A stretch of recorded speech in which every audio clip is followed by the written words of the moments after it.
অনেকে আমাদেরকে প্রশ্ন করেন গর্ভের সন্তানটি মেধাবী হওয়ার পিছনে কোনো কারণ কাজ করে কিনা। গর্ভের সন্তানটি মেধাবী হওয়ার পিছনে জিনগত কারণ এবং মায়ের খাদ্যাভ্যাস এই দুটি অত্যন্ত গুরুত্বপূর্ণ। সব থেকে ইম্পর্টেন্ট হচ্ছে জিনগত কারণ 50% কাজ করে মেধাবী হওয়ার পিছনে, আর 50% কাজ করে কিছু খাদ্যাভ্যাস। ফলিক অ্যাসিড, ভিটামিন ডি এবং আয়রন সমৃদ্ধ খাদ্যগুলো গর্ভাবস্থায় পর্যাপ্ত পরিমাণ খেলে গর্ভের সন্তানটির মস্তিষ্কের যে টিস্যুগুলো পরিপক্ক হতে থাকে, যার কারণে সে গর্ভের সন্তানটির ব্রেনের কোনো ডিফর্মিটি, বুদ্ধি প্রতিবন্ধী হওয়ার চান্স অনেক ক্ষেত্রে কমে যায়। একটা সন্তান যখন জন্মগ্রহণ করে তখন 25% তার মস্তিষ্কের বিকাশ সে গর্ভাবস্থায় ঘটে থাকে, আর বাকি 75% সে বড় হওয়ার সাথে সাথে তার মস্তিষ্কের বিকাশ ঘটে। গর্ভাবস্থায় 25% বিকাশ ঘটা অত্যন্ত জরুরি। এই 25% মস্তিষ্কের বিকাশ হওয়ার ক্ষেত্রে কয়েকটি খাদ্য আপনার খাদ্য তালিকায় রাখতে হবে। এক নম্বর হচ্ছে গর্ভাবস্থায় প্রোটিনযুক্ত খাদ্য প্রচুর পরিমাণে রাখতে হবে।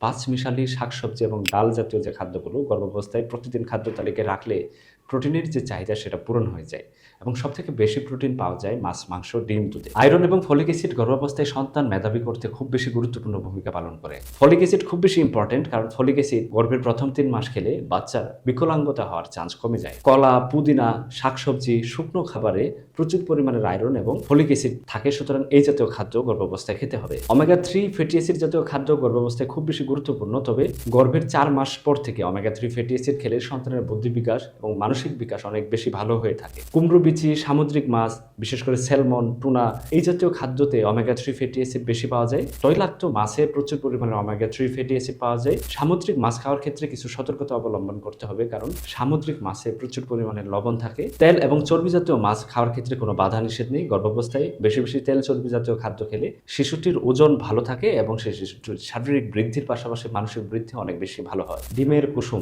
ব্রকলি, শাকসবজি, বাদাম এই খাদ্যগুলোতে প্রচুর পরিমাণের জিঙ্ক থাকে। এই খাদ্যগুলোতে প্রচুর পরিমাণের ভিটামিন ই থাকে, যেটা গর্ভাবস্থায় অত্যন্ত গুরুত্বপূর্ণ, এবং এই খাদ্যগুলো অবশ্যই খাদ্য তালিকায় রাখতে হবে। গর্ভাবস্থায় ভিটামিন ডির ঘাটতি হলে গর্ভের সন্তানটি রিকেটস বা পা বাঁকা নিয়ে জন্ম হতে পারে। সুতরাং গর্ভাবস্থায় খাদ্য খাওয়ার পাশাপাশি মাকে অবশ্যই প্রতিদিন 30 মিনিট করে রোদে থাকতে হবে। সবথেকে গুরুত্বপূর্ণ হচ্ছে জিঙ্ক জাতীয় খাদ্য খেতে হবে। ছোলা, শস্য জাতীয় খাদ্য এগুলোতে প্রচুর জিঙ্ক পাওয়া যায়। এগুলো মস্তিষ্কের যে কোষ ডেভেলপমেন্টে অনেক বেশি হেল্প করে। ভিডিওটি এখানেই শেষ করছি। ভিডিওতে থাকা কোনো তথ্য সম্পর্কে বিস্তারিত জানতে হলে আমাদেরকে মেসেজ করুন। সুস্থ থাকুন, ভালো থাকুন। সালামু আলাইকুম।